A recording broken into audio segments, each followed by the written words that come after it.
Hello friends, welcome back my YouTube channel. If you want to watch the super hit movie Salt in full HD, then first of all, give this video a like. And if you are visiting our channel for the first time, then subscribe to this channel. The name of the movie we are going to discuss in today's video is Salt. So we will give you information about how and where you will get to watch Salt film officially. Apart from this, we will give you a detailed look at the pre-production, post-production, budget, box office collection, and filming of this movie. A detailed review of the movie will also be given in this video, where we will explain the story of this movie in detail. We will also discuss the cast and casting performance of the movie. Apart from this, information about the music department and technical department will also be given. Because of this video is going to be very interesting and entertaining. So, you must watch this video till the end. And if you haven't liked this video yet, then like this video now and subscribe to this channel. So, let's start the video. Salt is a 2010 American action thriller film directed by Phillip Noyce, written by Kurt Wimmer, and starring Angelina Jolie, Liev Schreiber, Daniel Olbrychski, August Diehl, and Chiwetel Ejiofor. Jolie plays CIA operative Evelyn Salt, who is accused of being a Russian sleeper agent and goes on the run to try to clear her name. Originally written with a male protagonist, with Tom Cruise initially secured for the lead, the script was ultimately rewritten by Brian Helgeland for Jolie. Filming took place on location in Washington, D.C., New York City, and Albany, New York, between March and June 2009, with reshoots in January 2010. Action scenes were primarily performed with practical stunts, computer-generated imagery being used mostly for creating digital environments. The film had a panel at San Diego Comic-Con on July 22nd and was released in North America on July 23, 2010. Salt grossed $294 million at the worldwide box office and received generally positive reviews, with praise for the action scenes and Jolie's performance, but drawing criticism on the writing, with reviewers finding the plot implausible and convoluted. The DVD and Blu-ray discs were released on December 21, 2010, and featured two alternate cuts providing different endings for the film. Salt was nominated for Best Sound Mixing at the 83rd Academy Awards. Plot: Evelyn Salt is in prison in North Korea, suspected of being a U.S. spy. The CIA arranges a prisoner exchange to stifle the publicity her boyfriend, arachnologist Mike Krause, is bringing to her case.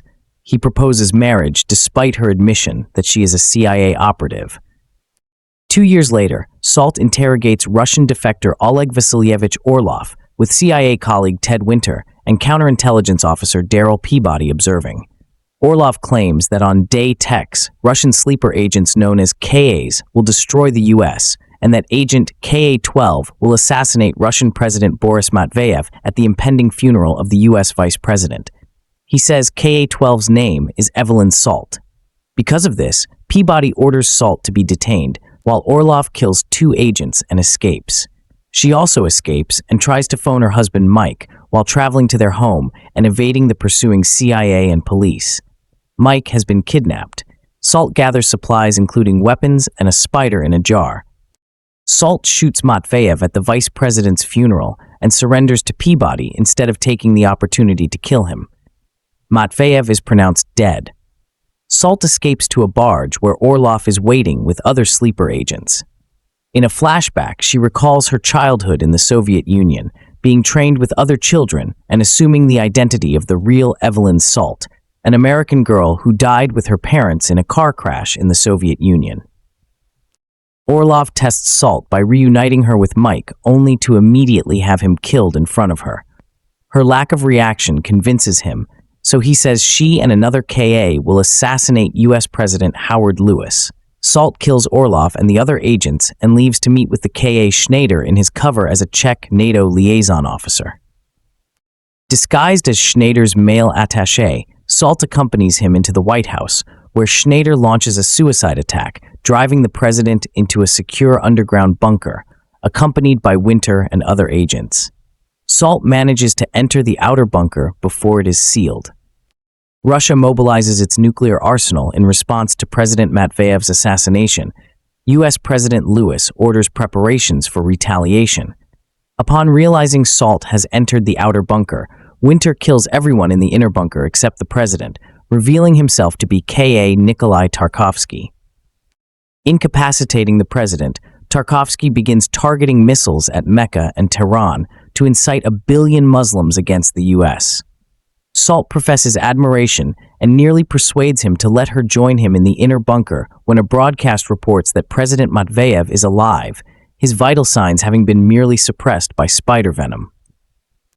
Tarkovsky soon realizes Salt is not on his side and reveals that she is to be the patsy for the nuclear attacks. She breaks into the bunker and after a fight, aborts the missile launch.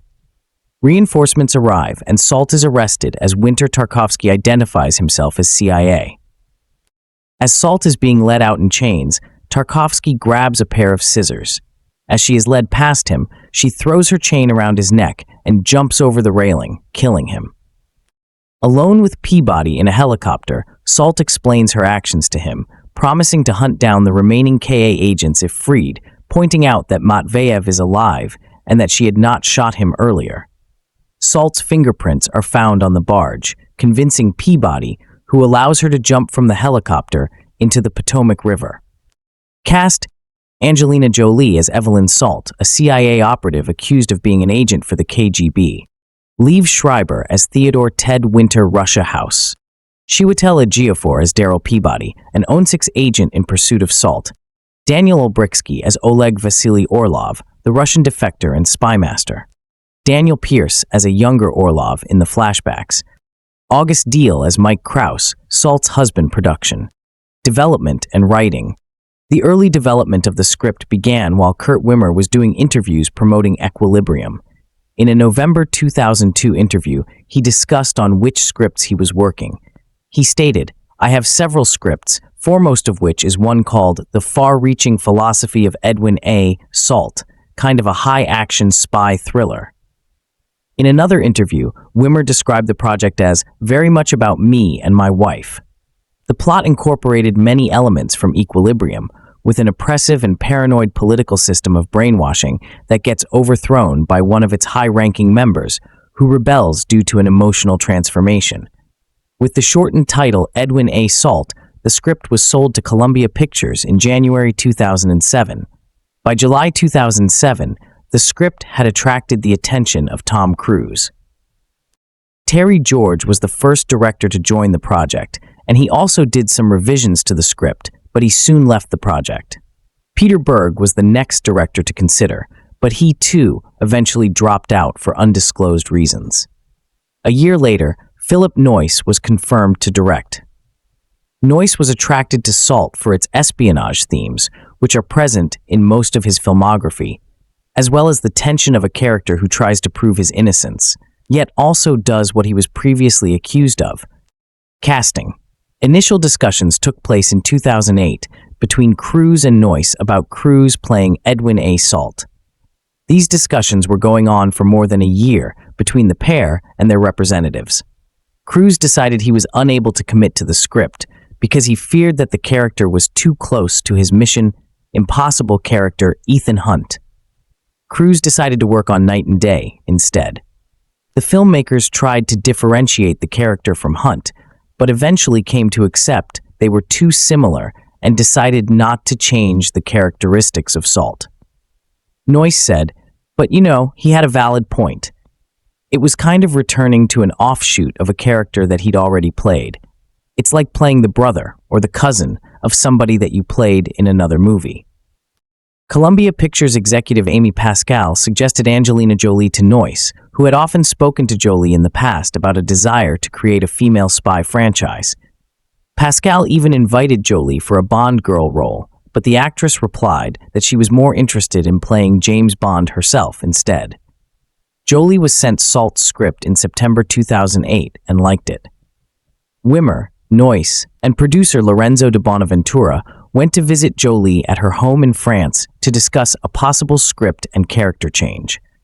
Writer Brian Helgeland helped with the character development and dialogue of the script based on the notes that came out of those discussions with Jolie, and to accompany the gender change, the title character's name was changed to Evelyn Salt.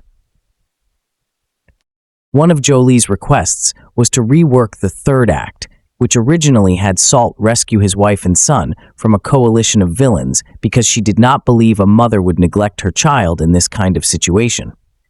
Wimmer decided then to make Salt more crucial to the villains' schemes and add a sequence where Salt breaks into a place harder than Fort Knox. After considering Camp David, Wimmer settled on the White House. When asked if the script written for Cruise was the same for Jolie, he said, "I think that it's just been a continual process, obviously accelerating by changing the central character. But the ideas, the locomotive of ideas that drive the film, are the same." An undercover CIA operative is accused of being a Russian mole and has to go on the run to defend himself. That's been the same since day one. The tone of the film has changed in this evolution. In the same way, I guess, as, action thrillers have changed along the lines of the Bond films and the Bourne films. On February 19, 2009, Liev Schreiber was reported to play the role of Ted Winter, Evelyn Salt's friend and colleague in the CIA. 3 days later, Chiwetel Ejiofor was named as CIA Officer Peabody, who is in pursuit of Salt. Noyce said Ejiofor, whom he first saw in Dirty Pretty Things, seemed to have the intelligence and disarming sort of obsessiveness that a counterintelligence officer would need. August Diehl, who played Salt's husband Mike Krause, came after a recommendation from Jolie's partner Brad Pitt, who had worked with Diehl in Inglourious Bastards, and Daniel Olbrychski was chosen for Orlov because Andrei Konchalovsky told Noyce that such an evil Russian character could only be played by a Polish actor. Filming. On a budget of $130 million, principal photography took place mostly on location in New York City and Washington, D.C. from March to June 2009. Noyce decided to avoid typical postcard views of Washington, D.C. to reflect the more day-to-day environment of massive federal buildings inhabited by the typical bureaucrat. The opening sequence in North Korea was shot at the Floyd Bennett Field, with an extra who had experience with prisoner exchanges acting as a consultant. Salt's rendezvous with Orlov was shot on the Frying Pan, a former lighthouse ship now moored in the Hudson River, at 26th Street in New York. The outside of the KA training facility was the Makariev Monastery in Russia, while the interior was the Russian Orthodox Cathedral of the Holy Virgin Protection in New York's East Village, where the funeral was also shot. Filming for a chase sequence took place on Water Street in Albany, New York, near the Interstate 787 ramp between April and May. Studio production took place at Grumman Studios in Bethpage, New York. Steven Zaillian was brought for uncredited rewrites. Filming also took place on 157th State and Riverside Drive in the Upper Manhattan neighborhood of Washington Heights. Some scenes were also filmed outside of Manhattan, including the Bronx, Queens, and Staten Island, and in Westchester County. After Jolie had just given birth to twins, she spent time training before filming to get fit to perform almost all of the stunts herself. Bonaventura said, "She is so prepared and so ready and gung-ho, she'll do any stunt. We had her jumping out of helicopters, shooting, jumping off of all sorts of things, and infiltrating places that are impossible to infiltrate." Salt's fighting style was described as a mixture of Muay Thai, Shaolin Kung Fu, and Jeet Kune Do, which was considered by the stunt team the most suitable for Jolie's physique, and Krav Maga for its rawness and aggressiveness. Noyce wanted to film the scene where Salt hangs from the edge of the building in a studio with chroma key, but Jolie insisted on doing it herself in the actual location. On May 29, 2009, filming was temporarily halted after Jolie suffered a minor head injury while filming an action scene. She was taken to a hospital as a precautionary measure and released on the same day with no serious injuries, allowing filming to resume. Salt's escape after being captured in St. Bartholomew's originally involved her jumping off a building into a window cleaning machine, but budgetary constraints caused the scene to be changed into a car chase. Computer-generated imagery, CGI, was used extensively throughout the film to create environments and elements, such as bullet holes and flames. More dangerous objects, such as a taser or the handcuffs used to strangle Winter, were also made from CGI. 5 companies were responsible for visual effects. The 2 most involved were CIS Vancouver and Framestore. CIS Vancouver recreated the White House since the crew did not have permission to shoot in the building and made a digital elevator shaft for the scene where Salt goes down into the White House bunker. Framestore was responsible for the assassination attempt on the Russian president, which combined actual shots of St. Bartholomew's Church, a digital recreation of the church's interior, and scenes with actor Oleg Krupa falling down a collapsing floor. Female CIA officers were consulted about the creation of disguises, leading to the scene where Salt undergoes subtle changes to disguise herself as a Czech. The sweet and caring blonde Salt dyeing her hair black would represent the shift to Chenkov, the menacing Russian agent. For the scene where Salt disguises herself as a major, pictures of Angelina Jolie were treated on Adobe Photoshop to create a believable male version, with the resulting image being used by the makeup team as an inspiration for the prosthetics. The film's test screenings were poor. Sony brought in producer and Slate co-financier Joseph M. Singer, former head of Universal's Motion Picture Group, to oversee a rewrite and reshoots. Jolie said he made the film more comprehensible to moviegoers. Singer was paid an exorbitant price at the time, $2 million, for 2 months of work. Subsequently, he praised Noyce and Bonaventura, stating his contributions were minimal. Version.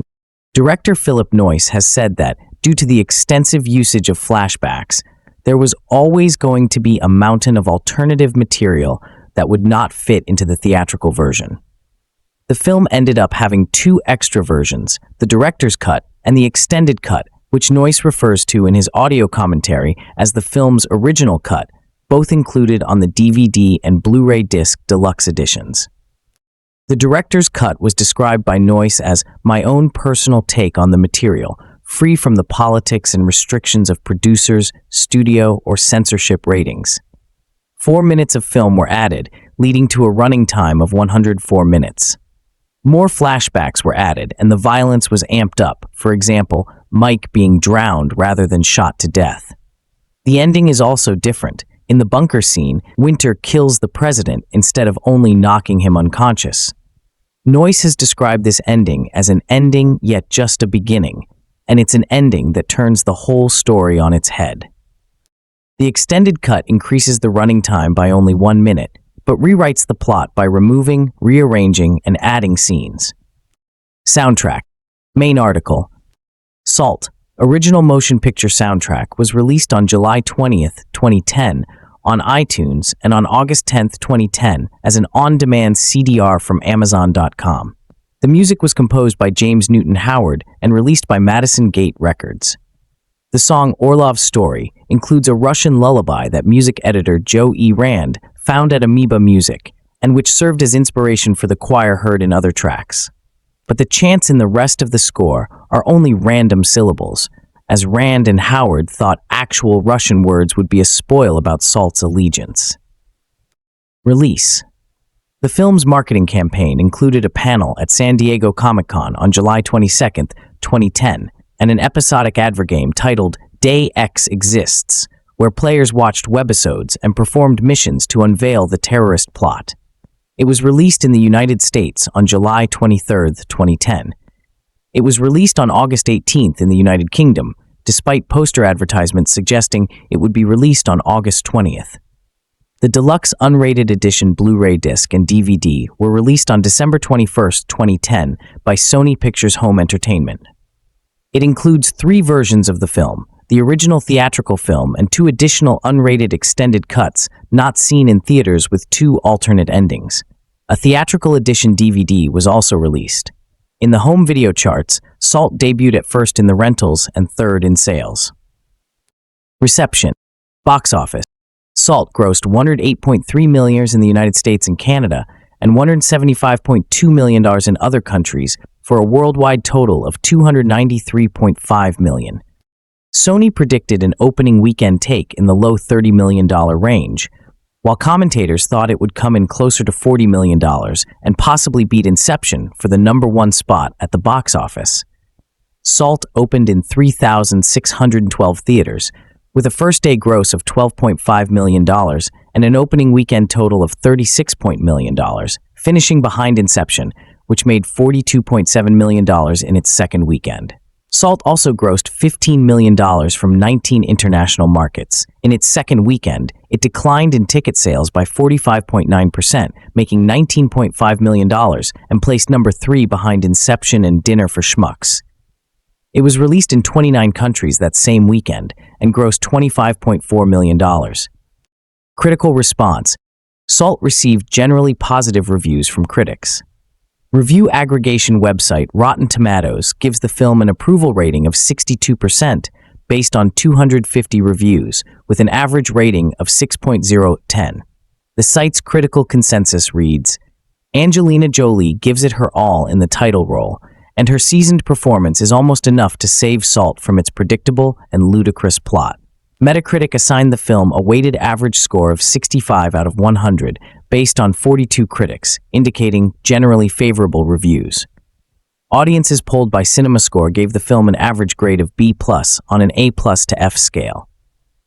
Many reviewers highlighted the coincidence of Salt's release shortly after the revelation of real Russian sleeper agents in the illegals program, with some comparing Salt to one of the agents, Anna Chapman.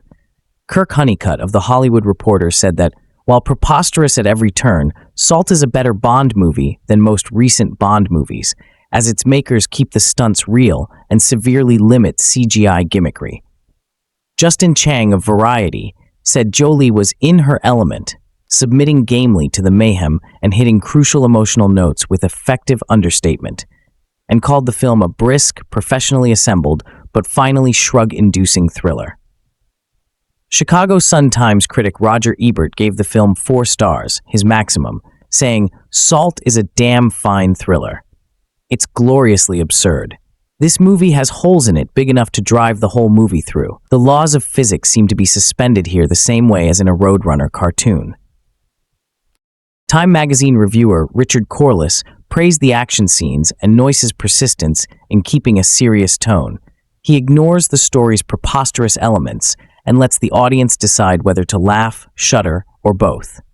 Empire's William Thomas praised Jolie's performance, remarking, when it comes to selling incredible, crazy, death-defying antics, Jolie has few peers in the action business.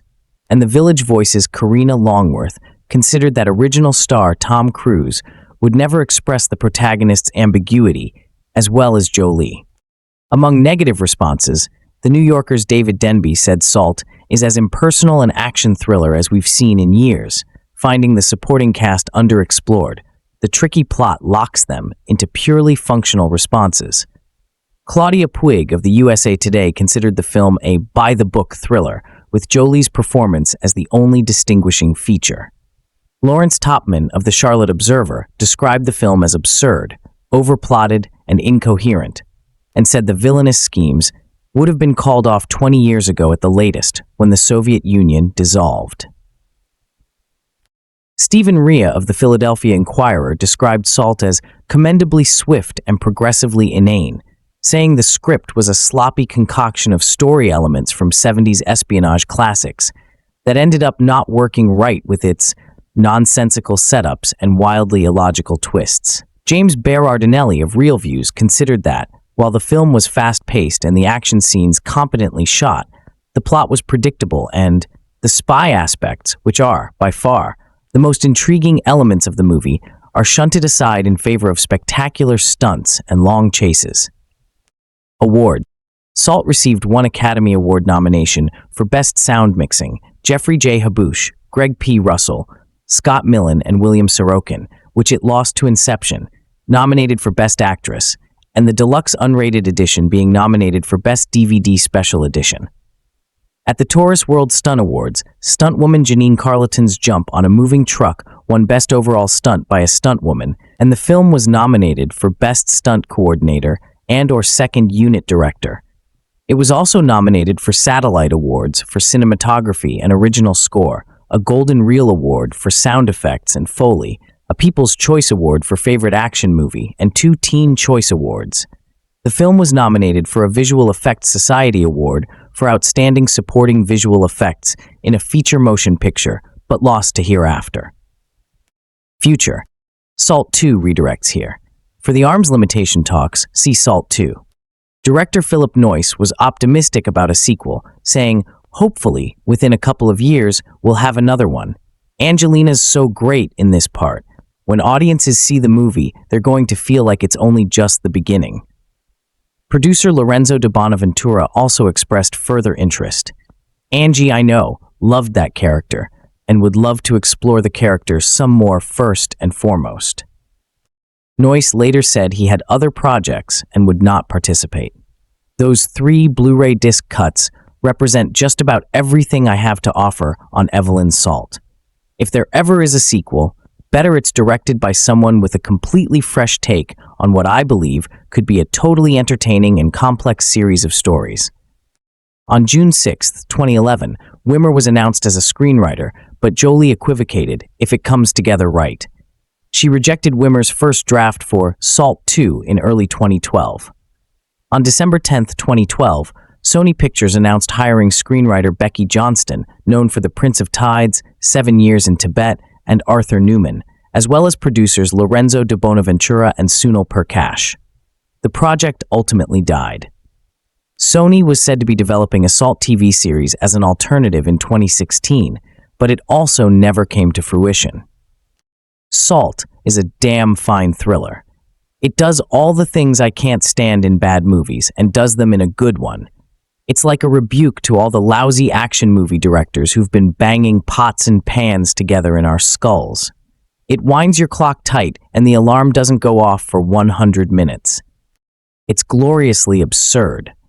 This movie has holes in it big enough to drive the whole movie through.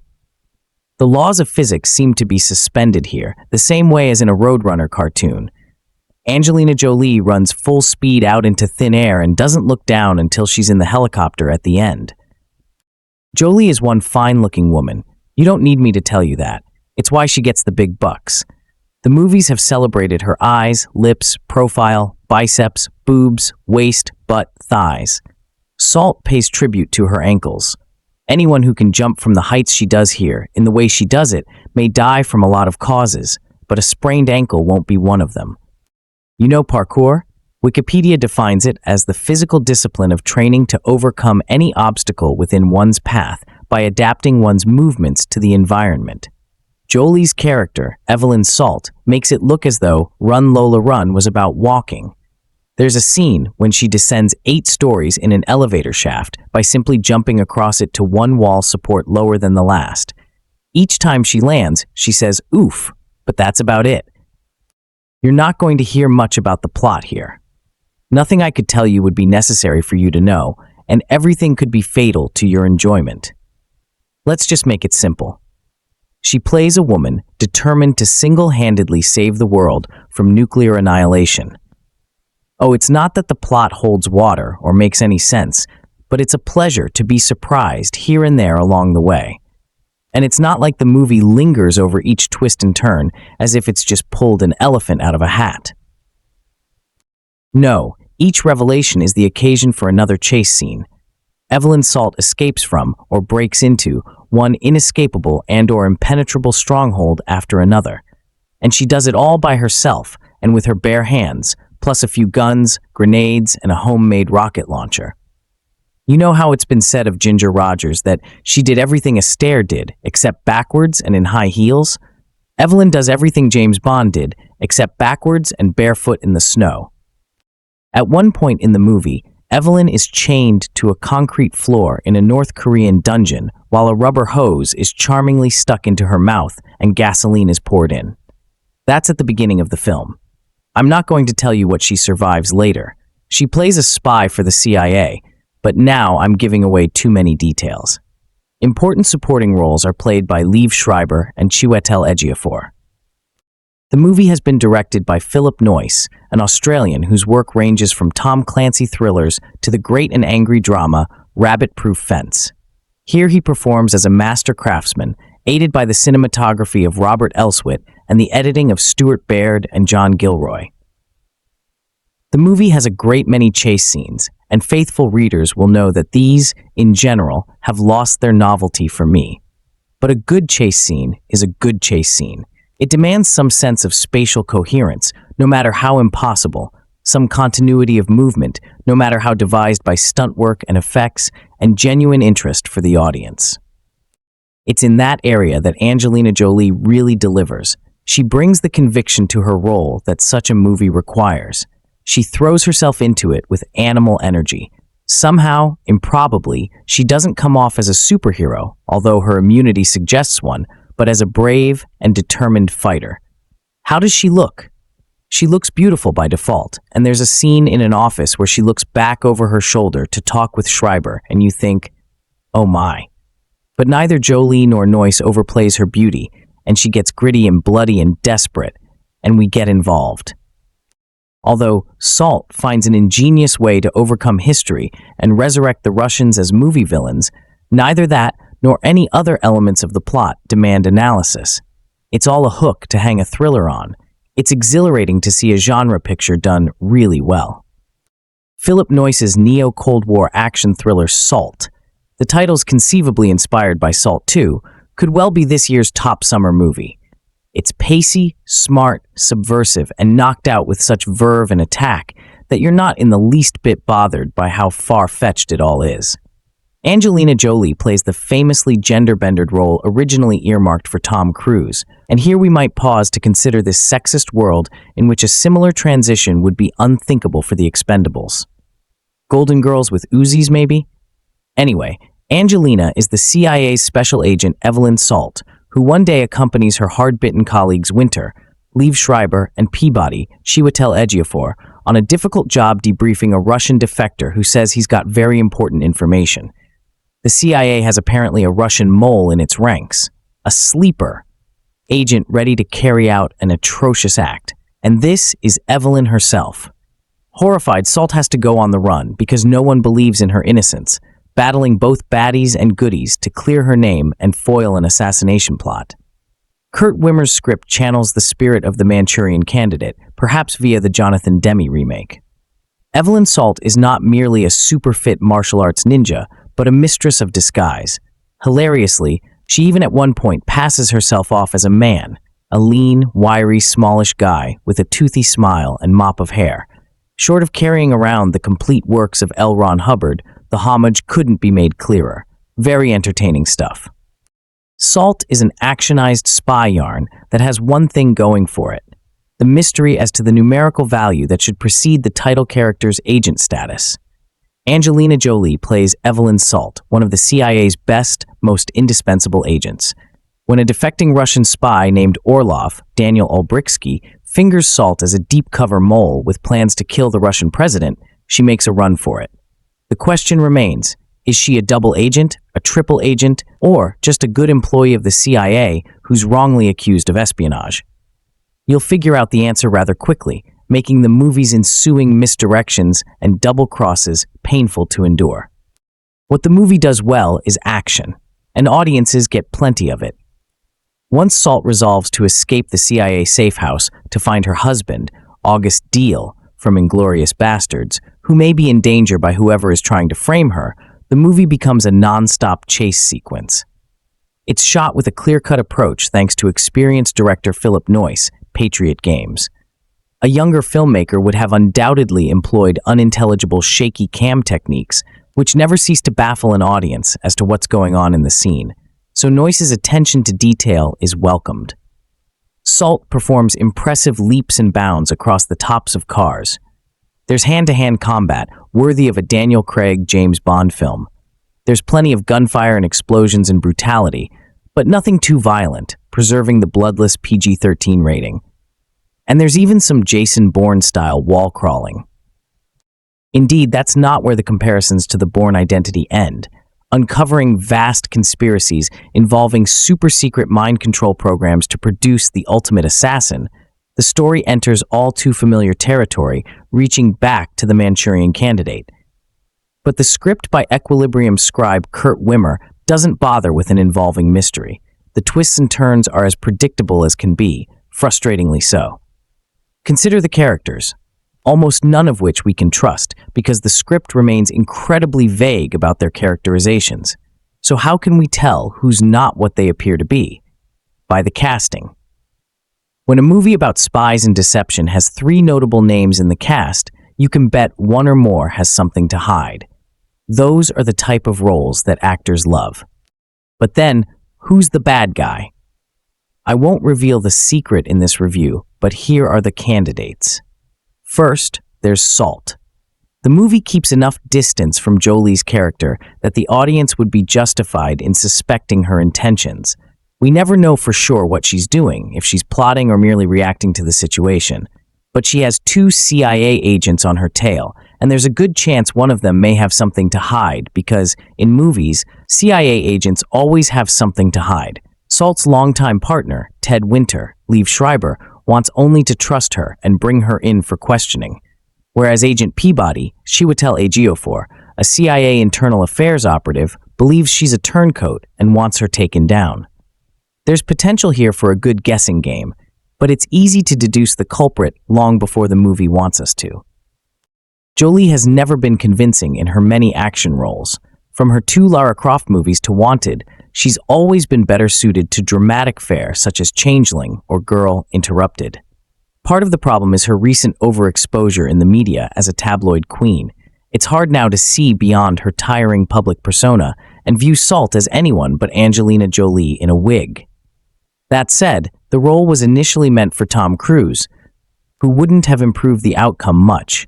He chose to make Night and Day instead, rightly so. Cruise would have stuck out just as much as Jolie. Perhaps a no-name actor could have filled the role and made the movie more convincing, but nothing but a rewrite could have corrected the problems with the script. By the 3rd act, when Salt takes the audience into the White House for a convoluted presidential assassination plot, the movie has pushed our suspension of disbelief past the point where we might care about anything happening on screen. The characters have all ceased to be interesting, the mystery is gone, and the only reason to watch is the action. And yet the movie proceeds as if it still has some tricks up its sleeve, which it doesn't. Spending 100 minutes with some well-constructed action will be enough for some viewers.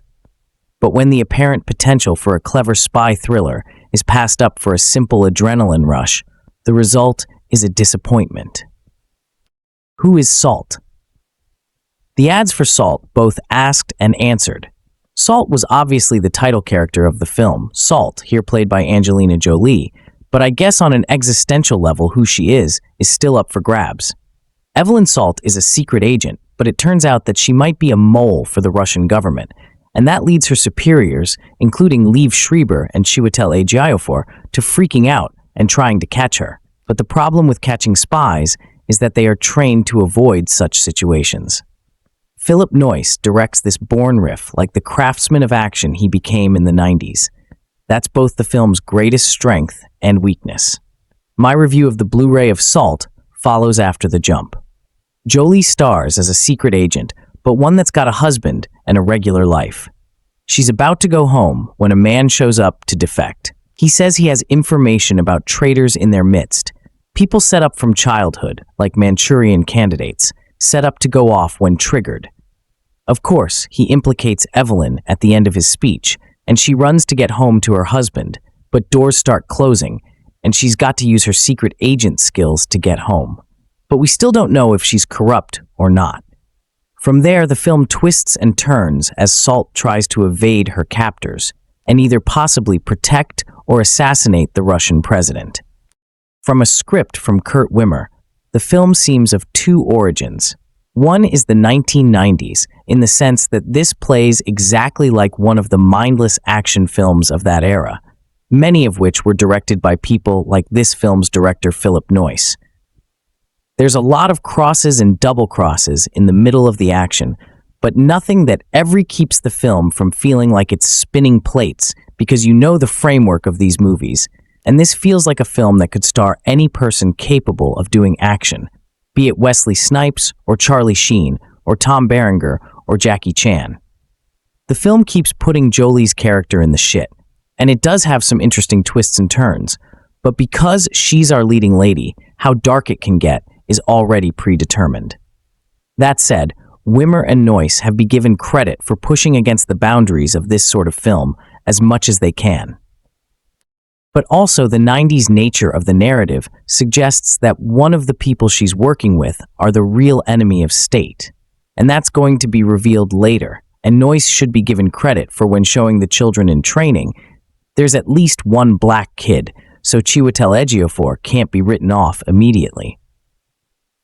But films like this reveal a certain sort of math, which is that if an actor has a higher billing but spends much of the film being genial and with nothing to do, then the possibility that they are the bad guy increases dramatically. Just as the dude who's acting like a douchebag at the beginning may yet have a change of heart and is usually the only person that the main character can trust. The other thing this reminds of is the Bourne Identity, which this comes across as a cheap knockoff of. But where the first film in that franchise got a lot of mileage out of the way, it was basically a superhero movie. This doesn't have the same kick when Jolie reveals she's capable of dealing with the threats around her. She is, and the film gets by on having a number of well-staged, if absurd, action set pieces. None of them are such a great triumph that it makes the picture a must-see. They're no piece that elevates the film, but it's consistently competent and reasonably thrilling throughout. It's not much of a recommendation, but it's good airplane reading, as it were. The pages turn. The end result is nothing more than modest satisfaction. Which is funny then, because the Blu-ray has 3 cuts of the film. There's the theatrical cut, an unrated director's cut, and the unrated extended cut. The main difference seems to be the end, with the extended cut having a different wrap-up. The theatrical cut is more of a sequel setter-upper. The film comes with a PIP mode for the theatrical version and a Phillip Noyce commentary track for all cuts of the film. Noyce is a good commentarian, and he's engaged throughout, while the PIP footage is mostly EPK interview excerpts. Then there's a pile of featurettes. The ultimate female action hero, 8 Min, says nice things about the film's leading lady. The Real Agents, 13 Mins, talks to real spies. Spy Disguise, The Looks of Evelyn Salt, 5 Mins, talks to the costumers, makeup, and hairstylists. The modern master of the political thriller, Phillip Noyce, 9 Min, gives the director love, false identity, creating a new reality. 7 Min talks about the genre's tropes. Salt, Declassified, 30 Mins, is the main making of, while Elvis Mitchell's interview with the director on his show, The Treatment, 27, rounds out the set. Led by close associate Ted Winter, Liev Schreiber as she searches for her now missing husband. But once she's broken free of her pursuers, Salt goes on the offensive, her vaguely ominous motives now signaled by a goth black thigh job, and heads to New York, where the Russian president, Okupa, is scheduled to make a public appearance. As a sexy killing machine whose true identity and intentions are intended to remain a mystery to the audience, Salt is clearly, if somewhat wishfully, being positioned as a curvier alternative to Jason Bourne. But in its efforts to spark fresh dramatic fireworks from the ashes of a past political conflict, despite an obligatory shout-out to the Middle East, Salt often plays like a throwback to such 90s thrillers as Noyce's own Tom Clancy adaptations, Patriotic Games, and Clear and Present Danger. Multiple presidential assassination attempts and a doomsday missile launch crisis hardly dispel the overall more abundant feel of the material. Neither does a third act twist that won't come as a surprise to anyone who's been paying even moderate attention. Where the film's old-school quality pays off, however, is in the fight sequences. If we've seen the stairwell attacks, slow-mo machine gunnings, and rush-hour getaways many times before, they're at least presented with coherence and crackle, and with little in the way of high-tech gadgetry. At one point, Salt builds a weapon out of a wastebasket and a fire extinguisher. Having spent most of the past decade helming politically charged prestige fare, Catch a Fire, Rabbit-Proof Fence, The Quiet American, Noyce, rolls up his sleeves and delivers an unpretentious piece of action movie craftsmanship that proves worthy of its star's own consummate professionalism. No less than in Wanted, Mr. and Mrs. Smith, and the Tomb Raider movies, Jolie is very much in her element, submitting gamely to the mayhem and hitting crucial emotional notes with effective understatement. But the pick tries to make Salt's identity more compelling, a smaller puzzle than it really is. Her allegiances are never really in doubt, further leeching suspense and interest from the setup. Saul's apparent willingness to relinquish all ties for her husband's safety may not sit well with those who like their butt-kicking feminist role models devoid of romantic feelings, even when they're portrayed as subtly as they are here. As though aware of these concerns, the filmmakers have taken care to make the character more and more ruthless as the film progresses. This makes for some nifty sequences as Salt descends with almost wraith-like intensity upon her attackers. But unlike the Bourne movies, Salt never manages to turn its death-dying stunts into character insights, never reveals psychology through action. Schreiber gets to show off some fighting moves of his own, while the usually welcome Chiwetel Ejiofor is trapped in the role of a by-the-book CIA scold costume designer Sora. Edwards deserves special mention for Jolie's many disguises, one of which, a Russian military uniform, is deployed with other tech credits from James Newton Howard's score to Robert Elswit's widescreen lensing of Gotham and DC locations are top-notch. She never quite says the name is Salt, Ellen Salt. But Angelina Jolie, for all intents and purposes, is James Bond in her new film Salt. And it's really no surprise that Jolie, the only female action star in Hollywood, more than measures up to Daniel Craig, donning several guises while on the run in Columbia spy thriller. She even, with the help of considerable facial latex, mind you, turns up as a guy in one scene she makes. A pretty ugly one, but it makes an amusing gag, a kind of acknowledgement that kick-ass action heroes now come in both genders. In Jolie's case, it's more convincing than ever, because in those Lara Croft movies, she looked like an animated creature that popped out of a video game, while preposterous at every turn. Salt is a better Bond movie than most recent Bond-on movies, as its makers keep the stunts real and severely limit CGI gimmickry. This is a slick, light summer entertainment that should throw considerable coin into Sony's coffers while re-establishing if it needs re-establishing. Jolie's bona fides as an action star. The film certainly didn't need the assist, but recent news events have erased any objection from critics tied to laws of plausibility over the film's key concept that Russian sleeper spies still exist in the US long after the fall of the Soviet Union. Another talking point here is the similarity between this film, reportedly first developed for Tom Cruise, and the action spy thriller he chose to do, The Lamentable Night and Day. There are astonishing similarities. An American spy believed to be a rogue god and gets chased by the CIA, with the protagonist escaping by, among other tricks, leaping from one fast-moving vehicle to another on a major thoroughfare. These similarities only point up how smart Salt isn't crafting its escapist fare. Director Phillip Noyce and stunt guru Simon Crane, working from a clever though shallow screenplay by Kurt Wimmer, make sure the stunts in Salt look like a dangerous and demanding day at the office. In Night and Day, the movie's absurd physicality is played as effortless clowning, replete with property that is supposed to remind you of '07, but in fact is embarrassingly flat. And now there's no joking around here. Jolie's Evelyn Salt is made of sterner stuff, the kind that can survive a North Korean prison without giving up the name of her employer, the CIA. Back and married to a nice little naive German arachnologist, August Diehl. Yes, he studies spiders, and yes, there is a payoff to that. She is assigned to CIA desk duties. When a supposed Russian defector, Daniel Obrick, walks in one day, nobody is particularly buying his act, especially Salt's superior, Ted Winter, Liev Schreiber, but she accedes to his plea to interrogate the man briefly before she heads home to an anniversary dinner. The Russian talks nonsense about sleeper cells in the plot to assassinate the Russian president on American soil.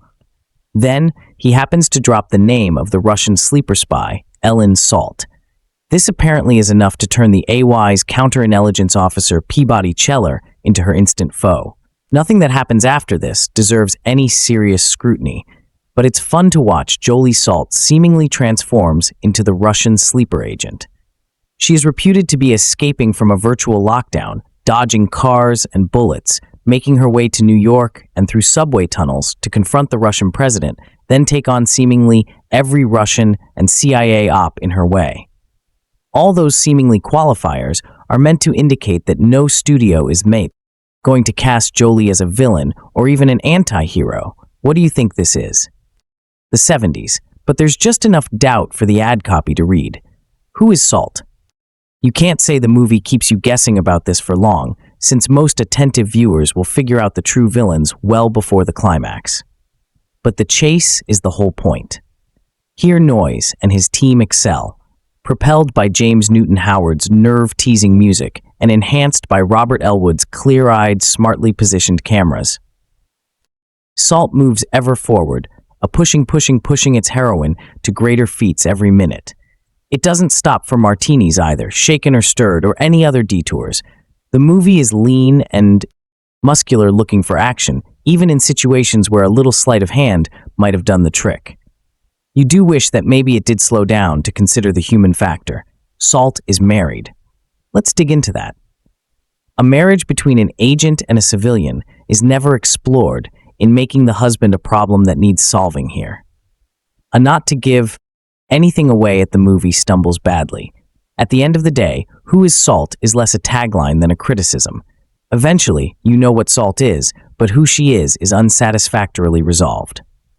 The cinematic covenant should codify that any film whose tagline poses a question must both know and provide the answer. What is the Matrix? We got to see it for ourselves. Who you going to call? That one made us feel good. Who will survive, and what will be left of them? Not many, and not much. Leading up to summer 2010, movie posters asked, who is Salt? The wise ass who laughs at his own dad jokes could answer Angelina Jolie and be technically correct, but still a dork. Bonus dork points for, well, she's the main character in the movie Salt. But no, really, who is Salt? That's the question behind an action thriller predicated on the suspense of whether the actress putting butts in theater seats is actually playing a villain. Is CIA agent Evelyn Salt really the Russian sleeper spy she's said to be? Has she really laid in wait for years to get the go-ahead on her role in a full-blown takeover of America on a mission known as Day X? This is a great hook on which to hang a summer blockbuster, and Salt certainly answers those narrative questions. But those aren't the questions on the poster. That question is, who is Salt and beyond the dad joke? Technicalities. We don't really know. You certainly can't ask the filmmakers who crafted 3A. That's right. 3A, feature-length, Shakers of Salt, sent one to theaters, threw the other two on a Blu-ray release, and still couldn't combine the best of each into one strong vision. Indeed, to watch all 305 minutes of Salt is instructive in how easily our film with remarkably intuitive lead depth casting can self-sabotage several times in divergent ways. The saddest aspect is that one strong take practically stares Salt in the face, one that keeps you guessing about Salt's loyalties until the absolute final seconds and offers the most well-rounded answer to its off-marketed question. But someone at Sony Pictures was too chicken to let that happen. And unfortunately, the theatrical version most people have seen cops at the most. It is easy but misguided to describe Salt as Jolie's attempt at '07 Mission Impossible, or even Bourne film. Does Salt transform into a Ralph Mule-looking man by way of an elaborate mask? Gag ate one point, sure, but that's hardly the selling point. Instead, Salt is the mainstream material that carried the greatest potential to best represent Jolie's cash as a chaos agent. Disney was never going to make two movies about Maleficent that didn't make clear why she broke bad and construct an off-ramp for her to do good. Similarly, Mrs. Smith was never really going to kill Mr. Smith. But Circuit 2010, Jolie was the blockbuster opening actress you could believe, as someone who might send America to its knees after ricocheting off a wall to kick it square inches the face. Salt was rewritten for Jolie once she signed, and every version at least plays into her strengths in the first act, given how believably she plays two modes that have never applied to the actress before or since, a boring and wispy. Ellen Salt feels smaller than she proves to be. Crammed into a plain beige dress and YouTubing videos of fancy napkin folds before an anniversary dinner with milk toast, German arachnologist husband Michael August Diehl. Michael was nowhere near the Amazon when he was researching spiders right before he eyed her. But they now share a dog named Bert, a modest Washington, D.C. flat, and jokes about how Bert is the only one who likes her cooking. When a Russian named Orlov Daniel Obsky rolls in with wild tales of comrades born and bred to replace Americans say A, and that mine was named Ellen Salty. A scan of Orlov's neurological activity reveals he's being truthful. It makes Salt's coworker Ted Winner, Liev Schreiber, nervous. It makes her contentious counterintelligence colleague Daryl Peabody Childer nervous. It makes Salt nervous most of all, as this man has also suggested Michael is now in a sort of danger he can't escape. Sure, Salt is soon majoring parts of an office chair into a makeshift rocket to launch from a fire extinguisher. Doesn't mean she's Russian. She could still be one of America's finest, eager to establish her innocence by using non-lethal force. And you want her to be.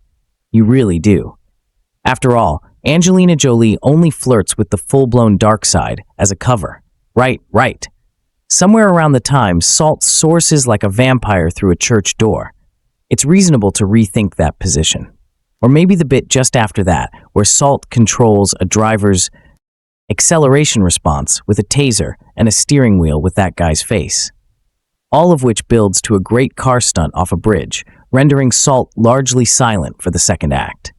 Salt capitalizes on Jolie's wraith-like qualities and her knack for a deceptive physical inferiority. Salt kicks, twists, and punches many body parts, always given clearly visible purpose in the way Jolie moves through musculature and choreography. Jolie always illustrates where Salt needs to go next.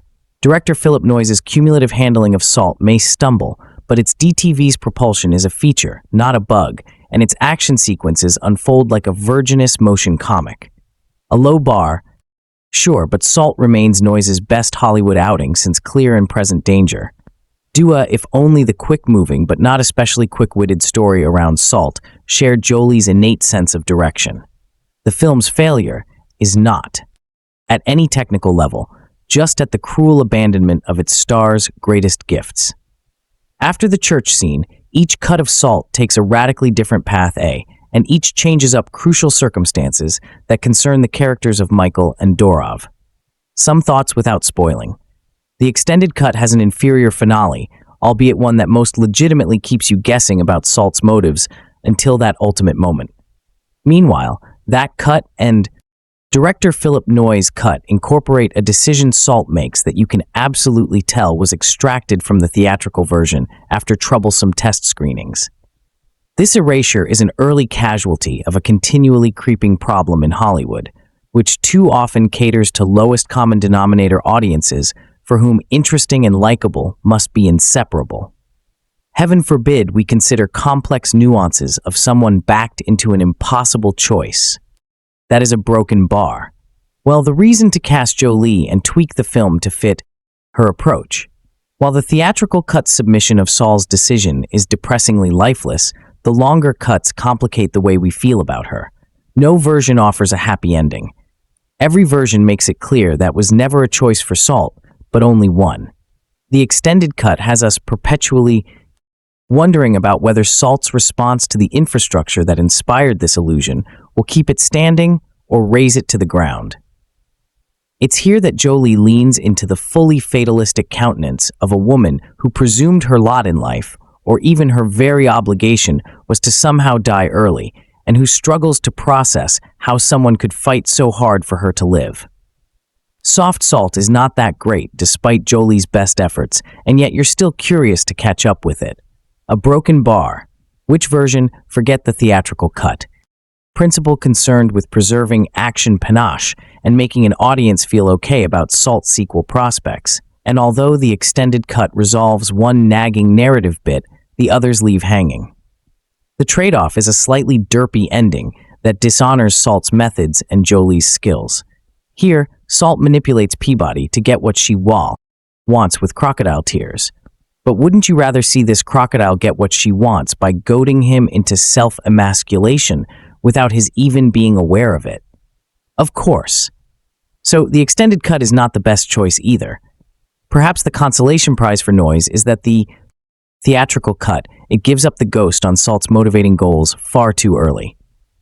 The director's cut incorporates Salt's aforementioned decision essential to any version that would work, and a few batshit beekeeperish choices that entertainingly explore the pulpier aspects of Salt's premiscent ways the others do not.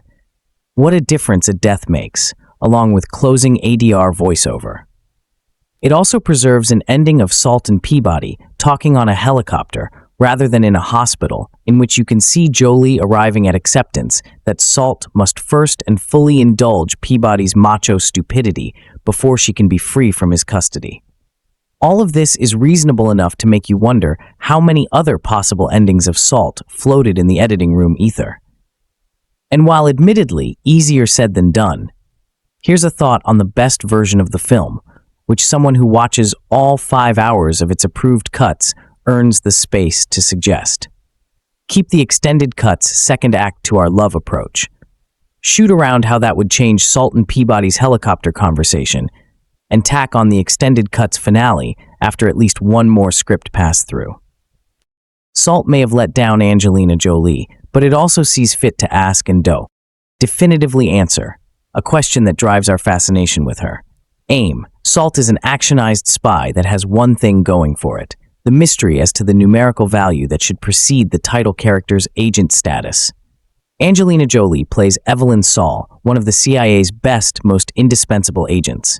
When a defecting Russian spy named Dorov, Daniel Obricki, fingers Salt as a deep cover mold with plans to kill the Russian president, she makes a run for it. The question remains, is she a double agent, a triple agent, or just a good employee of the CIA who is wrongly accused of espionage? You'll figure out the answer rather quickly, making the movie's ensuing misdirection and double crosses painful to endure. What the movie does well is action, and audiences get plenty of it. Once Salt resolves to escape the CIA safe house to find her husband, August Deal from Inglorious Space Sturds, who may be in danger by whoever is trying to frame her. The movie becomes a non-stop chase sequence. It's shot with a clear-cut approach thanks to experienced director Phillip Noyce. Patriotic Games. A younger filmmaker would have undoubtedly employed unintelligible shaky cam techniques which never cease to baffle an audience as to what's going on in the scene. So Noyce's attention to detail is welcomed. Salt performs impressive leaps and bounds across the tops of cars. There's hand-to-hand combat worthy of a Daniel Craig James Bond film. There's plenty of gunfire and explosions and brutality, but nothing too violent, preserving the bloodless PG-13 rating. And there's even some Jason Bourne's high wall while crawling. Indeed, that's not where the comparisons to the Bourne identity and uncovering vast conspiracies involving super-secret mind control programs to produce are the ultimate assassin. The story enters all too familiar territory, reaching back to the Manurian Candidate, but the script, by Equilibrium scribe Kurt Wimmer, doesn't bother with an involving mystery. The twists and turns are as predictable as can be, frustratingly so. Consider the characters, almost none of that, which we can't trust because the script remains incredibly vague about their characterizations. So, how can we tell who's not what they appear to be by the casting?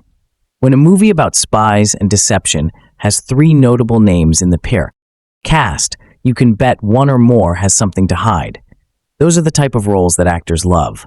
But then, who's the bad guy? I won't reveal the secret in this review, but here are the candidates. First, there's Salt. The movie keeps enough distance from Jolie's character that the audience would be justified in suspecting her intentions. We never know for sure what she's doing, if she's plotting or merely reacting to E's situation. But she has 2 CIA agents on her tail, and there's a good chance one of them may have something to hide. Because in movies, CIA agents always have something to hide.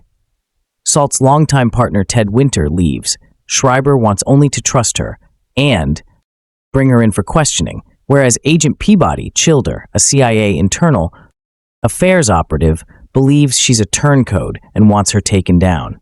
There's potential here for a good guessing game, but it's easy to deduce the culprit long before the movie wants us to. Jolie has never been convincing in her many action roles from her 2 Lara Croft movies to Wanted. She's always been better suited to dramatic fare, such as Changeling or Girl Interrupted. Part of the problem is her recent other exposure in the media as a tabloid queen. It's hard now to see beyond her tiring public persona and view Salt as anyone but Angelina Jolie in a wig. That said, the role was initially meant for Tom Cruise, who wouldn't have improved the outcome much. He chose to make Night and Day instead. Rightly so, Cruise would have stuck out just as much as Jolie.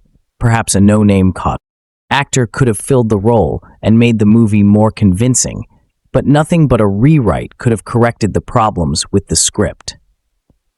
By the third act, when Salt takes the audience into the White House for a convoluted presidential assassination plot, the movie has pushed her suspension of disbelief past the point where we might care about anything happening on screen. The characters have all ceased to be interesting. The mystery is gone, and the only reason to watch is the action. And yet, the movie proceeds as if it still has some tricks up its sleeve, which it isn't. Spending 100 minutes with some well-constructed action will be enough for some viewers, but when the apparent potential from a clever spy thriller is passed up for a simple adrenaline rush, the result is a disappointment. Another movie review this time is Assault, just released on cinema yesterday. And yes, a broken bar. I watched the premiere the first day the film is released, quite seldom for that. A broken bar. Salt for this film does not mean the salt that we eat almost every day in our food. It's about a girl named Ellen Salt, whom is a spy in duty to destroy United States trained under Russia to topple us in a mission called A Day X. It's basically an action-packed film with only one main performer, Angelina Jolie, whom of course acts as Evil Salt, the only main character in the story. Everything revolves about her. How and why she became spy. How and why she beats and kills all the guys that interrupt her mission. She is definitely a great actress. Cool outlook, especially her face, most suitable to be portrayed as a character of assassin, which she had done it before for so much time, like in movie of a Mr. and Mrs. Smith. And this one, of course, she herself steals the show, one and only one. She's very cool, very hot, and very capable of portraying this kind of character. A broken bar. Her face is stunning. The story of the film is quite good. You will be surprised with some sudden twist on the plot. Suddenly, a good guy becomes the real bad guy, and the killing spy girl Salt is actually a good spy, preventing the nuclear operation on Islamic world that will cause their anger towards us, and by killing all those people in mission of toppling US. She is Russian, and I don't understand why she helped us rather than Russia for world peace. I guess a broken bar. Sorry for such movie spoiled or broken bar. The sudden twist to the plot. Unexpected storyline is rather good. A broken bar. Better than those expected and predicted about a broken bar. Overall, it's a good movie with a lot of running escaping scenes and action-packed killing beating scenes. Watch it. It's very worthy, and all the credits to Angelina Jolie. Broken bar without her as the character in this film. Columbia Pictures, 2010. Angelina Jolie, Ellen Salt, Liev Schreiber, Daniel Obsky, August Diehl, screenwriter Kurt Woomer, director Phillip Noyce. I have a theory that says that the reason they called this movie Salt was so that they could call the sequel Salt too.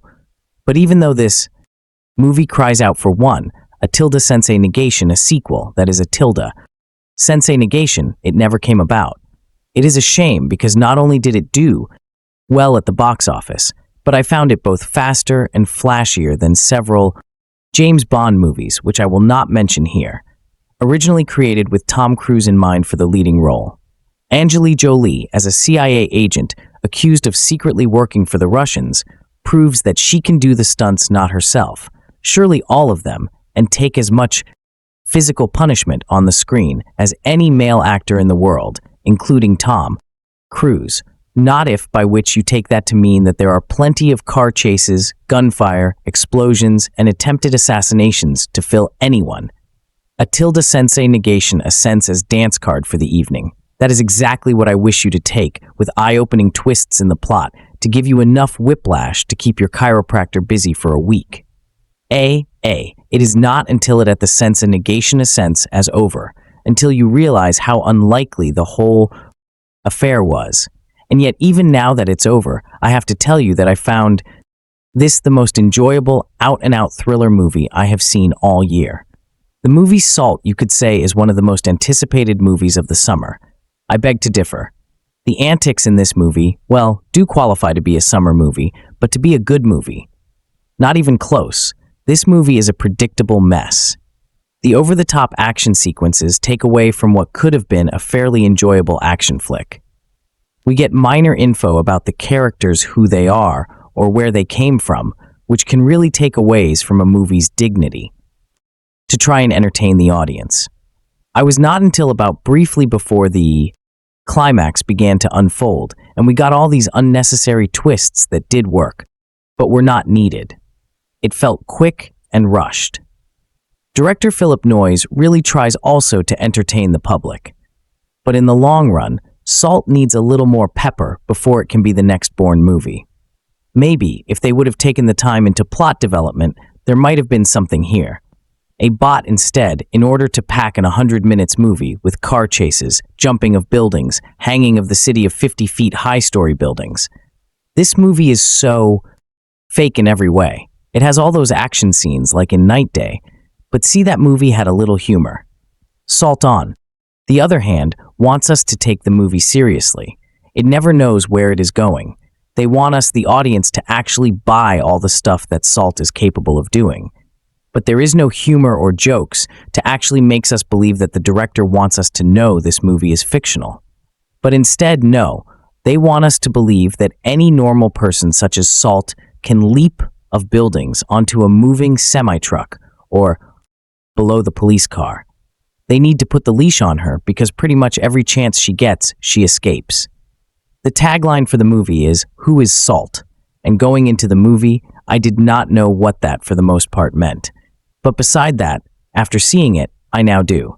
And well, even though the final scenes do work, it's not enough to save such a disrupt picture. Evelyn Saul Jolie is a special agent for the CIA or government, whatever. After a defect of a Russian defect of Anderson basically gives himself up to the feds, declaring that today a Russian spy will travel to the US and kill the Russian president, which sounds stupid. Yes, I know what the thing is. That is when I knew this movie was going to turn from bad to stupid to mediocre. Now eluding the scene where she was being held from questioning, now on the run, proclaiming she is innocent. She is now wanted by the government, but dedicated to find her husband, who she fears is now being kidnapped. So that does live the question to us. Even after the movie is over, we still ask ourselves, who is Salt? The acting here was better than anticipated. Jolie gave a decent performance, enough for me to recommend to the basis of this audience. But with great talent like Jolie has, she cannot save this movie from the sudden but a copyrighty but predictable turn of events in this ripoff. There is good supporting work here. But the expression that Salt shows toward her husband, even after the audience has known what happened, was really touching. Like I said, she gives it her best, but it just is not good enough. I felt like I was watching one of her other bad films, such as Tom the Raider, Cradle Love of Life, and Mr. and Mrs. Smith, which were not her best work, like in a very unknown film, Hackers Back in Here heyday. But fans of Jolie for her other great work, I have a feeling, even though I found enthusiasm in her Rush director Phillip tries to hard to introduce a new female protagonist to the audiences in this day age of cinema, it is kind of hard to make us love a character to get to know her. He is trying also to get us to love Salt, bring her into our minds as a new female antagonist. But in the long run, like I said, it just does not work. His direction skill was bad. His idea of cinematography was also of the utmost disappointing. He is doing his best, and he puts up a good effort in directing this lame action picture. In the end, he will fail. He takes the script and turns it into a high-tech, big-budget summer action flick. I mean, the stuff he has Salt do makes Spider-Man look bad. I mean, come on. If you want a full-flown, blown action movie that's better than this, I would recommend this little film. You may have heard of it, Inception. The visuals were, you could say, ready. I mean, it's not like we have not seen all these places before. You are really not looking at the visuals as much as you would think in this movie. The director is trying too hard to keep you in the storyline, yet to make you ponder around with your eyes. Though we do get a short glimpse of Korea in the opening sequence, that was not bad, gives you a sense of scared and lack of originality, but for that I can't complain. But as stated, you're not going to be too immersed into the visuals of this movie. You're more involved in the story. If you are, I was not. I say stuff coming at you, by the way. There are some minor decent shots of the White House and parts of Russia, which were all the more interesting, as opposed to what the movie's overall cause and perspective of the plot is. Aiming to do overall the film, you should skip, possibly rent, but I really did not care for this movie. It's not the worst film this summer, but it's pretty close audiences. I feel after seeing it once, will not want to see this movie again. Same as me, perhaps. But if you do see this, you are probably wasting your hard-earned money or the money that someone gave you to go see this movie. Kind of like me. Salt is dumb, meat, doer, crude, and just repetitious. None of the stuff in this movie, I believe, is plausible. But hey, if you really want a movie like this that is 10 times better, maybe check out From Paris with Love or something.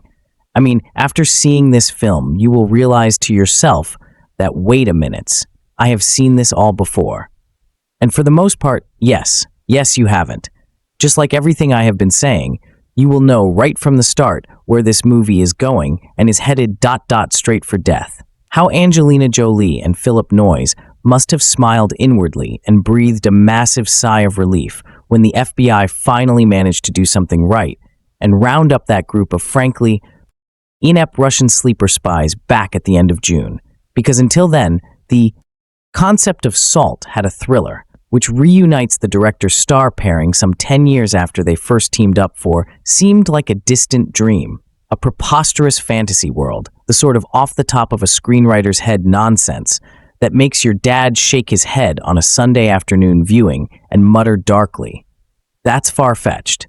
After all, it revolves around the idea of Russian sleeper spies buried deep within the upper echelons of American government, ready to shed their cover at a moment's notice and strike at the heart of the great Satan.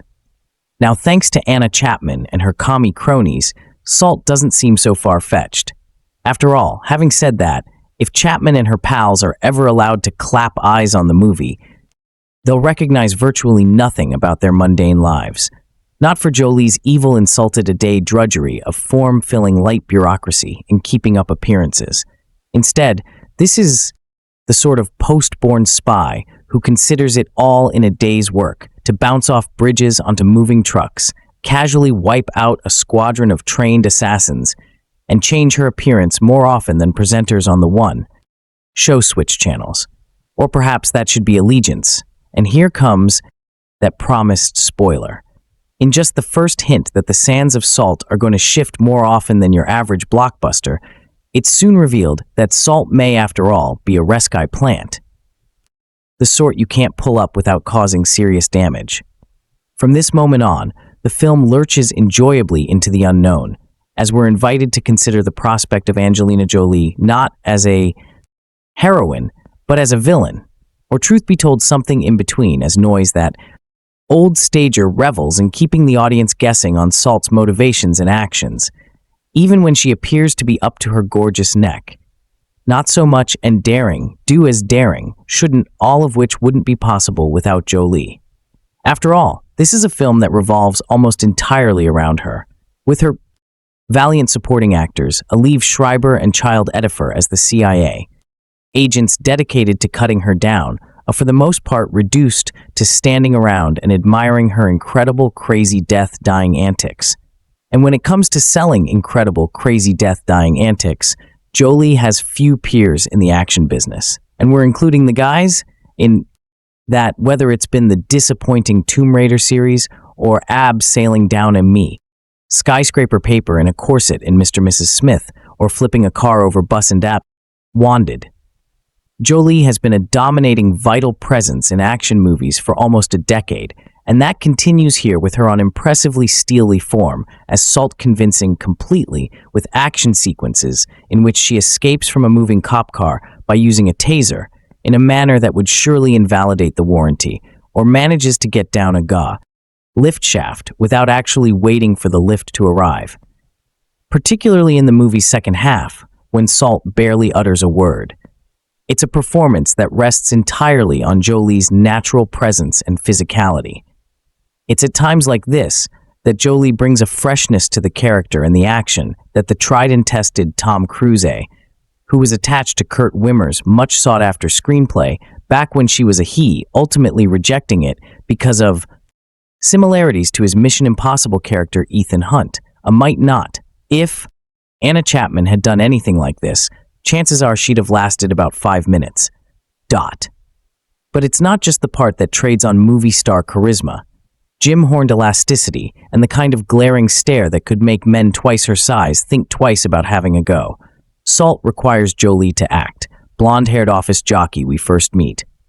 Then, as the plot thickens, Jolie does a nice line in panic as Salt fears for the safety of her arachnologist husband, August Deal, with the floppy fringed makeover designed to eradicate any memories of his and Glorious Bastard's SS officer, who goes conveniently missing at the same time as Salt is potentially activated. It's a shame, then, that the movie Noyce constructs around her isn't quite as rewarding. His track record with CIA movies has been impeccable, with the quiet American following on from the Jack Ryan double bill of Patriotic Games and Clear and Present Danger. But those films were all by and large grounded in the real world, with fairly plausible plot twists. And despite the real-world intrusion, which might give license to the premise, the film itself is so littered with implausible plot twists, stunts, and characters acting out of character that it's all become a little deaf even before we're expected to buy into a sequence in which Jolie tries to pass herself off as a bloke. That the tone throughout remains deadly serious doesn't help. Noyce, directing large-scale action for the first time since Val Kilmer's outing as the Saint, handles the more outlandish set pieces, but is burdened by a need to humanize his heroine. A need that manifests itself in an unfortunate over-reliance on unintentionally hilarious flashbacks would show Salt disguised as an heel, improbably hot spider enthusiast clumsily falling in love with Deal, thus giving her a potential get-out-of-jail-free card, and admirable and brave. Though some of Noyce's story choices are, it's a lot easier to root for an adorable blonde who we think has been framed than wrestle with our consciences while a cold-blooded, gun-toying brunette commits or seems to commit crimes against the state. For a while, Salt doesn't have a protagonist. It's easy to get on side, with the consequence being there's a black hole at the middle of the picture. Who is Salt? Is the question posed. For the past month or so, on the side of just about every bus in the land, to the extent that Salt is a mystery, the question is apt enough. Is Shia played at high velocity and with steely veracity by Angelina Jolie, a Russian mole, a CIA super-ass assassin, or a little of both? But to the much greater extent that Salt, directed by Phillip Noyce from a screenplay by Kurt Wimmer, is an action movie. The more salient question might be, what does Salt do? You name it. On 9. The run from suspicious colleagues in the CIA after she has been slandered or had her deep cover blown by a Russian defector, Daniel O'Bricky. Salt sheds her shoes and then her underwear so as to blind a security camera and spike the blood pressure of at least half the audience, and proceeds to assemble a rocket launcher out of office furniture and cleaning supplies. That's just an overture, really, to a symphony of hurdling fairly ingenious fights and escapes. Salt leaps from the roofs of moving trucks on her way out of Washington, and then A1's in New York, enacts vengeance, preemptive mayhem, and self-defense of killing using spider venom, plastic explosives, and stolen clothes. It all happens in such a frenzy of momentum and on-the-fly exposition that some of the more preposterous elements in the story will strike you only in retrospect after the helicopter leaps, the elevator shaft, air devilry, and the race-the-clock flirtation with thermonuclear war. But that is as it should be.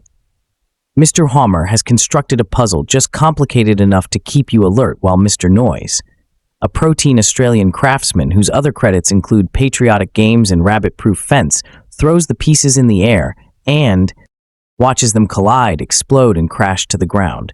Even Salt, a name usually reduced because everyone is in such a hurry to its first or final syllable, A, is seen before the opening titles being tortured in a North Korean prison, from which she is sprung by a co-worker, Liev Schreiber, and the German arachnologist, August Deal, who will become her husband. 2 years later, on their wedding anniversary, Salt leaves the apartment they share with a cute dog and some poisonous spiders and makes her way to the corporate offices that serve as a front for her CIA job. There, she meets the Russian defector who insists that Salt is really named Chekhov, that her father was a wrestler and her mother a chess prodigy, and that Salt was taken away by the KGB to be trained from infancy as an undercover agent. She and her classmates were schooled in idioms, idiosyncrasy, and ideology. A much better slogan than "Who is Salt?"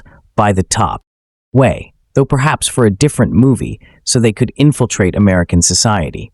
Now, 2 decades after the end of the Cold War, they are being activated to cause some big global trouble. Does Saul travel to New York to ferment this trouble or to head it off? Since Miss Jolie is someone you are inclined to root for, and since she throws out a few damsel in distress bids for empathy amid all the smackdowns and chases, it's hard not to think of her as one of the good guys. But a lot of circumstantial evidence, like flashbacks to her childhood as the Soviet superspeedwa, suggests otherwise. The movie does what it can to scramble the moral signals, but the plot twists are telegraphed even as they are camouflaged by the casting as well as by the writing. Mr. Schreiber and Scheller squabbling as 2 CIA officers chasing Salt are skilled at suggesting potential ambiguities about their characters without distracting attention from the star, which is scarcely possible. In any case, perhaps the most ridiculous scene in Salt has Miss Jolie walking away unnoticed from the aftermath of a multi-vehicle smash-up. I suspect this was meant as a joke. Since her magnetism is the film's foundation and reason for being, even though her role was originally conceived as a vehicle for Tom Cruise, she is the prime special effect and a reminder that even in an era of technological overkill, movie stars matter, not that Salt matters much. Despite an overlay of geopolitics, the movie is as loud and empty as James Newton Howard's score, which I don't mean entirely in a bad way. The music does what it needs to do to amplify and inflect the action, while also paying subtle sonic homage to the brassy Bond-style soundtracks of the past. And the film itself moves with speed and efficiency. Miss Jolie's contribution is to endow the silliness with the gravity and clarity of purpose that makes you care for a scan tower and a half, whose Salt is what she does and where she stands. Not that she stands for much or stays still for very long. Most action films do the mistake of placing the action in the foreground, the storyline in the middle ground, and the major, minor, and side characters barely visible in the background. Salt is different in that character development comes first, and everything else ties up neatly around Angelina Jolie's Ellen Salt, a role she was born to play. The best of action films are always about human beings who over the course of the picture undergo change. Linda Hamilton, Sarah Connor in Terminator 2, Judgment Day, Robert De Niro's Neil McCauley in Heat, Jason Bourne in the Bourne trilogy, and now Angelina Jolie as Evil Insult are noted one-dimensional characters labeled as either hero or villain before worse throughout the shocking and devastating events surrounding them. The stories of the previously mentioned films are all based on the emotional and physical development of well-thought-out characters rather than the other way around. Assault revolves around a government agent who suddenly becomes the main suspect of an upcoming assassination confirmed by a captured Russian spy. Even though the story clearly pays tribute to Cold War paranoia films of the 60s and 70s, it is not outdated, but rather fresh, considering Muslims have dominated the bad boy club for far too long. Vasily Orlov, Daniel Obsky, also accuses the soon-to-be on-the-run agent of being a Russian spy. According to director Phillip Noyce, the Russian mole within a U.S. government agency hysteria still exists, and most CIA agents believe that high-ranking Russians still lurk within the agency. At this fear of what is or is not there usually drives people into a paranoid state of mind, and it never heals completely. This is probably what initially attracted the director to the project. Like with Jason Bourne, we are constantly trying to figure out who the main spy is, and the character is sure to be interesting background. However, exactly who she is and on which side she's on, the audience is left clueless and in desperation. This makes Salt more of a cross-genre in that it's both non-stop intense action film and a thrilling mystery with a north by a northwest-like fugitive touch at the center. I found myself constantly fearing the dark secrets meant to be revealed by plot twists and turns. You won't be sitting on the edge of your seat. You'll more likely slide off the edge and question whether you want to sit back up in fear that you won't be able to handle the truth.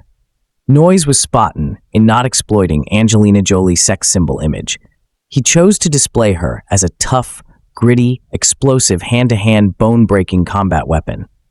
And surprisingly, the result is a female's buy unlike any other. Not since Ingrid Bergman as Alicia Huberman and Alfred Hitchcock's Notorious has espionage looked so good and felt so human.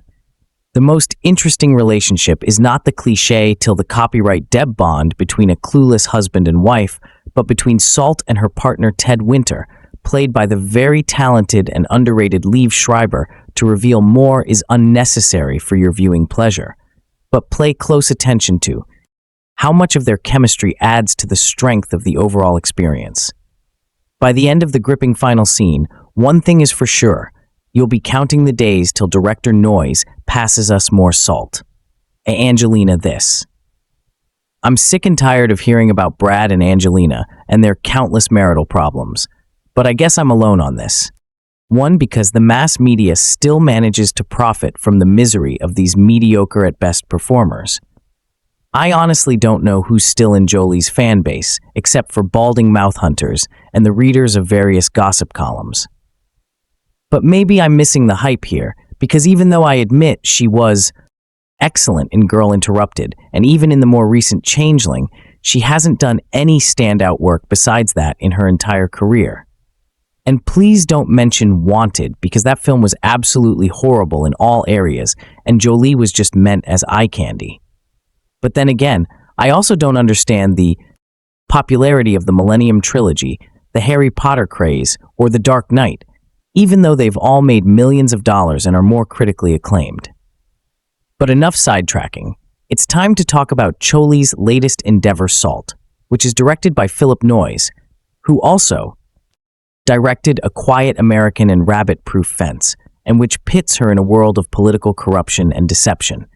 As Evelyn Saul, a CIA officer who goes on the run following the accusation that she is a Russian spy by a defector, Jolie does a surprisingly decent job.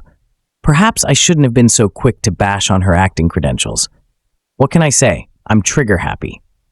Adding to the initial shock, Jolie also nails one key element that her character required: other likability that captures the audience's cheers and good wishes even through despicable acts of violence.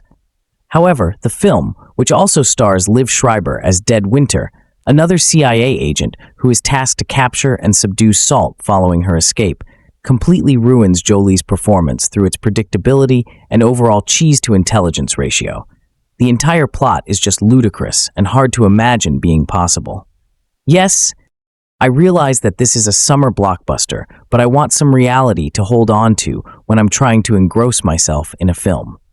On top of that, there are several unanswered plot holes that are just neglected to be answered.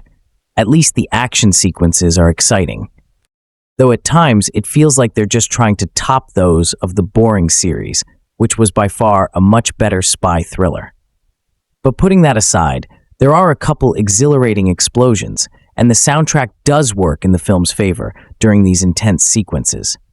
However, the last action scene totally jumps the shark, and this sends the already inept plot spiraling out of control until its timely crash and burn, to which screenwriter Kurt Neumer proudly announces that this is not the end, as the climax very apparently sets up his sequel. Regurgitating the plot is not something that's usually done here. Most of the details of the movie can be found in often boring detail elsewhere, but his one deserves a little explanation, if only to test your credibility. A salutoa in the opening sentence, Salt has some similarities to the Bourne series. A was Jason Bourne, Alan Salt, Angela Jolie. If you haven't figured this out, A is raised solely to be an assassin, a spy, or whatever it is her handlers want her to be.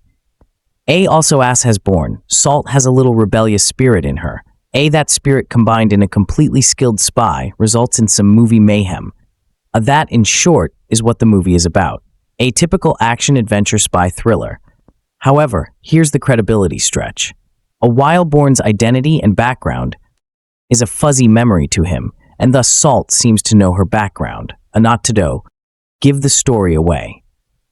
She has something to do with a plot launched during the Cold War by Russia to infiltrate key U.S. agencies, and at a designated date, say about 20 years later, AC fire nuclear missiles into the M-East to make the world mad at the UA.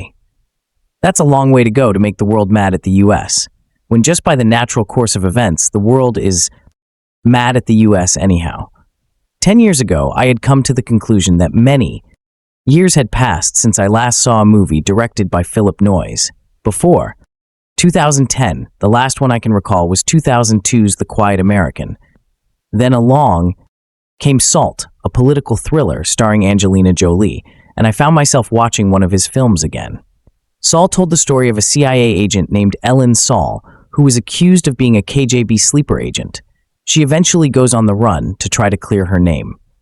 At the order of her supervisor, Ted Winters, Salt interrogates a Russian defector named Orlov, who tells her about an operation organized by a powerful Russian since the Cold War, which will lead to the destruction of the United States. Orlov mentions that at the funeral of the late vice president in New York City, the visiting Russian president will be killed by Russian spy Ellen Salt. Shaken at the accusation, Salt attempts to contact her husband Mike, a German arachnologist, fearing for his safety. Meanwhile, Orlov escapes, which prompts Salt to escape. This causes Winters and a counterintelligence agent named Peabody to believe she is a spy. After finding her husband missing at their apartment, Salt grabs a few essentials and continues her flight. After barely escaping a highway pursuit, Salt takes a bus to New York City to deal with the threat of the Russian president being assassinated. When I first learned about the plot for Salt, the first thing that came to mind was that it was a female variation on the Jason Bourne movie franchise. And in a way, it is. After all, Jolie portrayed a CIA agent who found herself pursued by her former colleagues, and her character performed stunts that would have made Matt Damon or Jeremy Renner envious. Or their stunt doubles proud. However, after the movie setting had switched to New York City, Kurt Wimmer and Oscar winner Brian Higelin's script took an unexpected turn that left me a little breathless. And if that was not enough, another plot twist awaited once the movie shifted back to Washington, D.C., and the plot to kill the U.S. president. Another aspect of Salt that had surprised me 10 years ago was that its release had occurred on the heels of news about real Russian spy ring discovered in the U.S. at the time. Angelina Jolie had come a long way since her 2 Lara Croft movies. In her portrayal of Jennifer Salt, she was more assured and matured. And thankfully, she had also dropped the poser attitude that slightly marred her performances as Lara Croft. Not only did Jolie do it for a straight job with her action sequences, she skillfully guided the emotional turmoil that her character endures throughout the movie. Adding solid support was Liev Schreiber, who portrayed her supervisor, Ted Winters. Beneath the charm and intelligence, Schreiber did a great job in conveying Ted's emotional reaction to the possibility that Salt might be a Russian deep-cover mole, and Schuyler was effective as the intense and determined counterintelligence agent. Peabody, who genuinely believed that Salt was a mole. He managed to convey this without indulging in any hammy acting. Daniel Obsky gave a fascinating performance as the Russian defector Orlov, who accused Salt of being a Russian agent. August. Deal portrayed Salt's husband, the soft-spoken arachnologist Michael Cross. Although he hardly had any lines in the film, he quietly conveyed his role as Salt's emotional center. Surprised to see Hunt Block, who portrayed the U.S. president. I had not seen him since the 1980s nighttime drama Not Landing. I was also surprised to see Andre Breyer in the movie. He portrayed one of the president's aides, yet he only had 1 or 2 lines. At first, I thought his career had really taken a nosedive back in 2010, until I remembered that he had been on the TNT television series called Men of a Certain Age around the time of the movie's release. So how did he get stuck in a role that called for only 2 lines? Noyce worked well with it. Cinematographer Robert L. Swit and film editors Stuart Beard and John Gilroy to create some very interesting action scenes. Especially the fantastic sequence featuring the attempt to assassinate the Russian president in New York. Jolie contributed to these scenes with some of her own stunt work. Yes, I realized that some of the stunts seemed implausible, especially one that featured a jump by Salt from a Washington, D.C. expressway to the top of a moving truck, but I have seen stunts in other movies that I found a lot more implausible. It seemed a pity that the movie was set either during the late fall or the winter. Although the cold season did not take any atmosphere away from the Manhattan sequences, I cannot say the same about the Washington, D.C. exterior shots. I have always believed that the Capitol looked a lot better on film during the spring, summer, and early fall seasons. In the end, I enjoyed Salt very much. I believe that it was one of the better summer movies in 2010. Director Phillip Noyce did a first-class job with a solid script written by Kurt Woomer and Brian Higeland, and skillful performances from a cast led by Angelina Jolie. I noticed that the movie ended on a vague note that I would usually find annoying. However, I had originally given it a pass due to my belief that a sequel would follow. Unfortunately, one never materialized. The fact Salt is directed by Phillip Noyce, Patriotic Games, and stars Angelina Jolie meant my interest was locked in. Regardless, I prefer Jolie in action mode, and I prefer Noyce directing faster-paced features such as his 2 Jack Ryan outings. Unfortunately, I can't offer anything more than faint praise for Salt as it fumbles all over itself throughout and sputters out completely in the end. There are some tremendous moments of action, and Jolie is superb in the title role. But even though each scene seems to be well thought out individually, none of them tie together all that well. Worst of the lot is the finale, in which the actors' performances seem as if they are channeling characters from a completely different movie. Jolie as Evelyn Saul, a role originally intended for Tom Cruise before the lead character underwent the gender change, is at the center of the story. She's a CIA agent accused of being a sleeper spy with an agenda to kill the Russian president before she can be questioned. Her guilt is immediately assumed as she goes on the run, begins jumping from semi-trucks to delivery vans, playing with explosives, and shooting anyone in her way. Salt is truly a kick-ass character, and despite her frail frame and gone features, Jolie is one of only a few actors that can pull it off and at the same time bring an added level of weight to the performance. Jolie's co-stars include Liev Schreiber as her CIA superior and Chiwetel Ejiofor for working in counterintelligence. Both are well suited for the roles and only falter when the script fails them. This is the case for all the actors involved in the rest of the movie as well. Scripted by Kurt Woomer, law-abiding citizen, Salt digs plot holes Boomer isn't talented enough to climb out of. For those only out for a jolt of action and little fluidity from scene to scene will find this works. But if you're looking for a little something more, you will be left wanting. Transitioning from one blam, boom, a explosion scene to the next proves to be difficult for the script. Jolie and cast do well to hold things together much of the way, but the tank proves to be empty by the third act. I will admit at the outset, there is a certain level of intrigue to the story. Early on, you're left to ask yourself just who should I be cheering for? Members of my audience were even clapping as Salt blasted her way out of a series of jams, but I was asking myself, is she the hero or the villain? I asked this, even though I had a pretty good idea about the answer, but there is, at least is a small level of complexity to the story you'll be able to grasp onto, even if it shoots itself in the foot by the time the film ends. Overall, Salt is saved by Jolie's dedication to her character and Noyce's ability to frame some truly excellent action sequences. This film also has a tendency to get very dark, violent, and emotionally charged, pushing the boundaries of its PG-13 rating. An early action scene involving a church and some explosives is particularly impressive.